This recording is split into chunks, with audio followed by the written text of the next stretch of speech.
Hey everybody, welcome to our virtual Bible study, and we are so glad you've tuned in tonight to be with us for lesson number 4 in our study of the existence of God. I hope you're benefiting from this study, and I hope you're taking what we discuss via this class, or if you're in the in-person class that meets on Wednesday nights at 7 p.m. at North Hamilton Church of Christ at the building.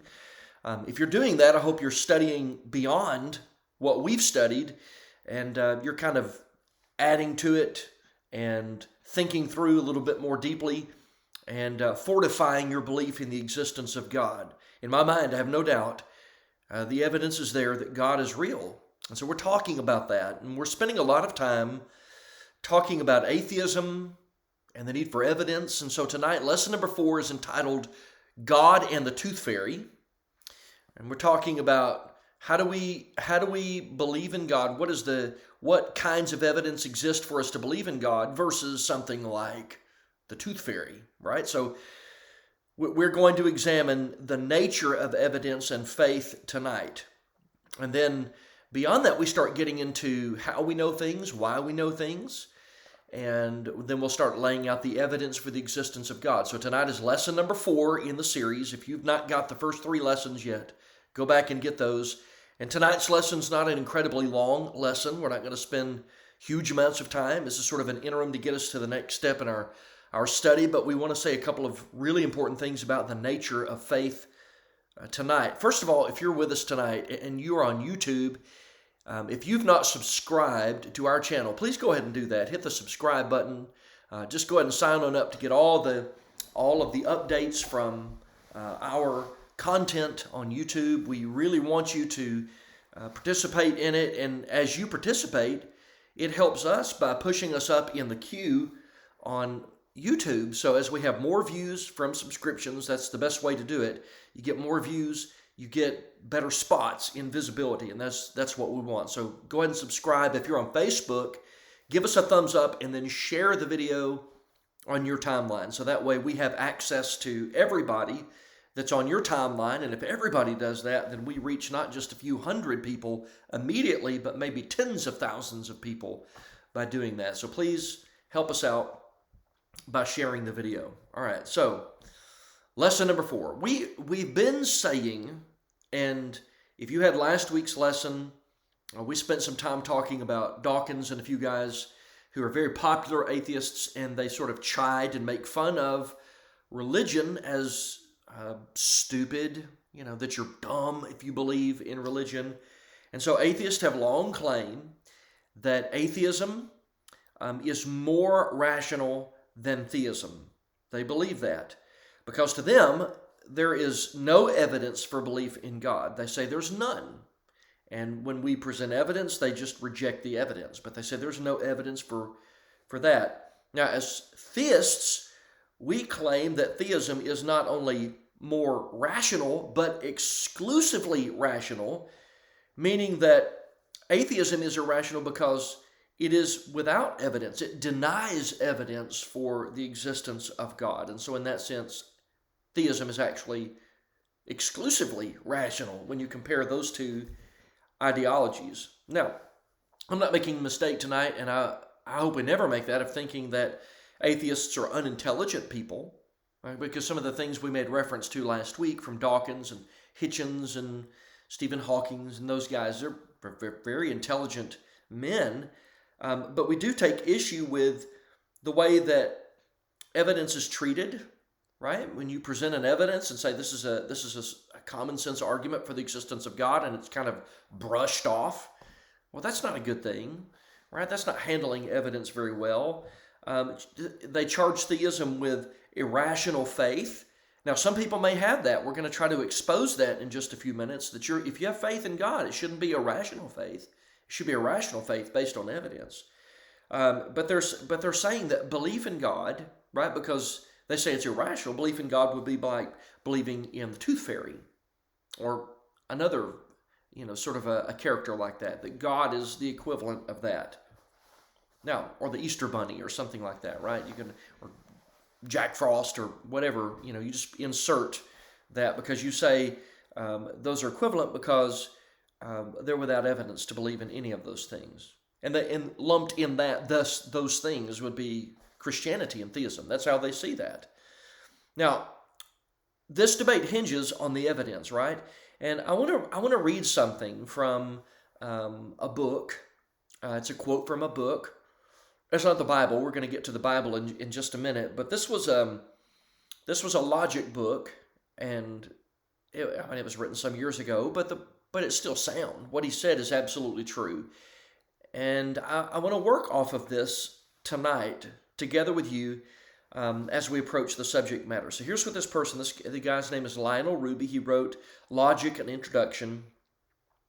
This is from his book on page 131. He says, every person who is interested in logical thinking accepts what we shall call the law of rationality. So if you want to be a rational person, then you accept the law of rationality, which may be stated as follows.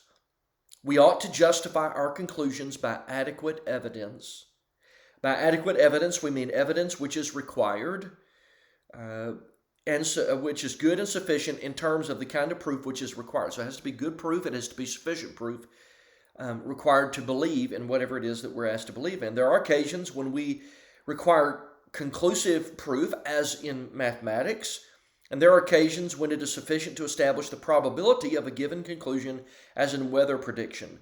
But in all cases, the evidence must be adequate to its purpose. Okay? So if you're going to say there is no God, you have to deal with the evidence. You've got to deal with that. If you say there is a God, it's got to be based on evidence. So that's what this whole debate is about. So what does the evidence say? What evidence is or is not available for us in the debate over the existence of God? Is our belief in God based on adequate evidence, sufficient for us to believe, that is required for belief in God? Or is belief in God as unfounded as belief in the tooth fairy, right? Is it that unrational? Now, atheism is convinced that knowledge is gleaned only through the scientific method. We talked about that a little bit last week. Dawkins and others, they claim, and interestingly, they admit that science can't answer anything. Remember, Dawkins had a huge problem with why questions, and he got offended that somebody would say, why is a why question always needed? Sometimes all you need is just to be able to explain how something works. For example, you may remember the name Bertrand Russell. Bertrand Russell said, whatever knowledge is attainable must be attained by scientific methods. So Russell and others helped usher in now a common view in academic philosophy that one can only invest belief into what is scientifically verifiable. Everything else is just faith. They might even use the word faith, but they mean just irrational, right? It's not merited belief. It doesn't require belief in that. Remember the definition of sufficient proof that is required for belief. And others, I'm not going to read them all because I don't want to labor too long in that, but I have a lot of quotes from very Immanuel Kant, Soren Kierkegaard, and a bunch of others who are basically saying there's no way you can really know anything. Soren Kierkegaard actually claimed that men are required to abandon reason to believe in the unknown, by which he meant God, right? He meant God and things of the Bible. So to Kierkegaard, faith in God is an irrational, unreasonable faith. All right, and I think a lot of people think that way. That's why in a moment we're going to illustrate that. You might be in this group or one of the groups who have faith in God, but what you call faith is not actually Bible faith. Now, you may hear a term passed around by atheists called fideism. Fideism is the theory where faith, you just sort of have this blind faith rather than reason, and they might call us fideists. It's a theory where we rely on faith in pursuit of religious truth in spite of reason, right? So that's how they do that. We're said to adhere to religious standards of conduct and worship based on faith, but not reason. Right? So that's what they think of this. That's what they think of you if you're a believer in God. And I don't want to just keep on hammering that, but I do want you to understand that's how they think of you, as having irrational faith. So here is the thing. Okay, so let's go to like Hebrews 11 and verse 1. Faith is the substance of things hoped for. It's the evidence of things not seen. Okay, so we've read that several times in our study. Based on that, we reject any belief, all belief that is unfounded by evidence. And here's how this works out. There are a lot of people within the spectrum of theists who say they believe in God, who, when you kind of boil it down to brass tacks and you get down to the very core of what they believe is not based on evidence. So there are some people, I think, who have what I call an as-if faith. An as-if faith. And these are people who, they'll say, God is real, and I'm a Christian, and I love Jesus. And somebody says, well, how do you know God is real? How do you know that Jesus is real? How do you know the Bible is true? And they'll say, well, I don't really know, but I believe because believing is better than not believing. And so I act as if God exists. See how they reason? It would be like this. It would be like if you can imagine a huge wall, just a cinder block wall in front of you. You cannot see on the other side of it. And someone says, there's something on the other side of this wall. There's no evidence for you to believe in that. You've not examined the evidence. And you say, well, it would be better for me to believe in that than to not believe in that. So I'll act as if there's something on the other side of that. And I think there are a lot of people who that's the way they approach faith in God. And so you can understand, like, if an atheist has run into someone who is an as-if believer, and the atheist is trying to logically deduce evidence and sort through evidence, and they come up with somebody who has this as-if faith, they might say, see, that's why theists are so stupid, because you're just saying it's just the best of two options, and you're acting as if God exists. Then there's what I would call probability faith, right? The probability faith. These are people who think that there's no real clear, definitive conclusion that can be drawn. That there's questions that exist on both sides, and you just really can't be sure, but probably it's the case, right? And so you have that brick wall again, right?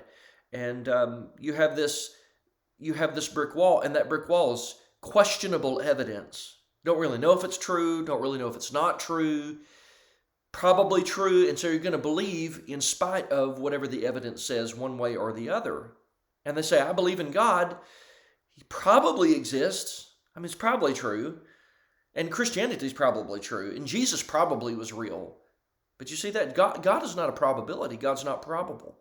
As if, the odds weigh more in favor of the evidence for God than they weigh more against it. But I think there are people who believe that way in theism, who approach God as he's probably real, and they have this probability type of faith. And then there's these people, and there are a lot of them in the theism spectrum, right? Because theism, it encompasses a lot. It doesn't necessarily mean Christian, it just means people who believe in God. These are people who have leap of faith, right? And they say there's some evidence, but it really isn't required. You just have to you have to step out in faith. They don't even really examine evidence. They don't even really want to know whether the evidence is real. They just have to kind of, like you're on a ledge, and you just have to believe that there's a walkway that's going to stop you, and you just kind of step out in faith. It's like blind faith. You don't really know if it's true or not. And so you just choose faith because maybe the evidence is there. You're sort of acting, and I say the leap of faith because people call it like blind faith. They're like, I don't care what the evidence is. I just believe. I just take a leap of faith out in the dark. And even though we take issue with all of those, there is a way of approaching all of that. Hebrews 11:1 is very plain. Faith is the substance of things hoped for. It is the evidence of things not seen. It'd be easy for me to get caught up on a lot of quotes. I have a lot of quotes. I might, in the actual class, I might get to some of these quotes, but I want to move really quickly to Romans chapter 1, verse 17, because I don't want to go too far over on time tonight. And I know for those who are viewing it on the night of, you got a big holiday tomorrow, and you might be having holiday tonight. I don't know. Romans 1, verse 17. Romans 1, verse 17. I don't know if you've ever thought about this verse in the light of our discussion. Romans 1, verse 17. For in it the righteousness of God is revealed, now listen, from faith to faith. As it is written, the just shall live by faith. There's two faiths there. So what are those two faiths? Well, the first one is the faith. That's the gospel. And the second one is my faith, your faith, subjective faith, my faith in God. So notice the equation there. From faith, that's the starting point, to, this is the end result, personal faith. You start with the gospel, you start with the faith, you start with the truth, you start with evidence, and it produces faith. There has to be evidence for that. Now, in the New Testament, there is the word faith. And I want to talk about this just real super fast. I'm not going to spend a lot of time here. I'm going to let you do some research on it. But in the New Testament, you have a couple of words. Most of these are derivatives of the same. But you have the word faith or pistis, the Greek word pistis. But you have faith. That appears some almost 250 times, more than that in the New Testament. And it literally means a means of persuasion, an argument, or proof. Then you have derivatives of that, like at least 248 times you see an alternate translation that literally means the act of faith, right? So the acting out of faith, which is pisteuo, and then you have pytho, which is around 55 times, which means to be fully persuaded, to believe, to trust, of things to be believed. Now, what's interesting is you go through the Bible, and I'm specifically going to look at the New Testament real quick. There are a number of words that are either derivatives of that or connected to that, and I'm just going to run through them really quickly. For example, John 12, verse 42. The religious leaders in Jesus' day believed him. They believed. So there's belief. They just didn't obey him because they were more concerned about what people were saying. In Romans 4 and in John 14 and verse 1, there is the word trust. You trust in God, trust in me. Those all are sort of similar in what they carry. So there has to be something objective to trust in. There has to be something objective to believe in.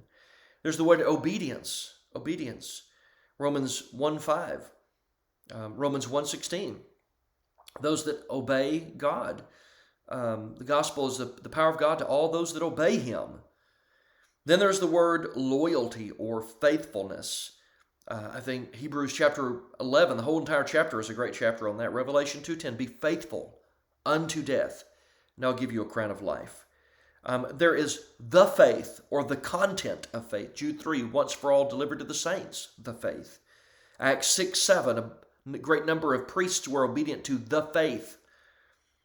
There's their sense of strong personal conviction. Romans chapter 14, verse 2 and verse 23, when he says we act by faith, that here carries the sense of strong personal conviction. That's based on study of Scripture.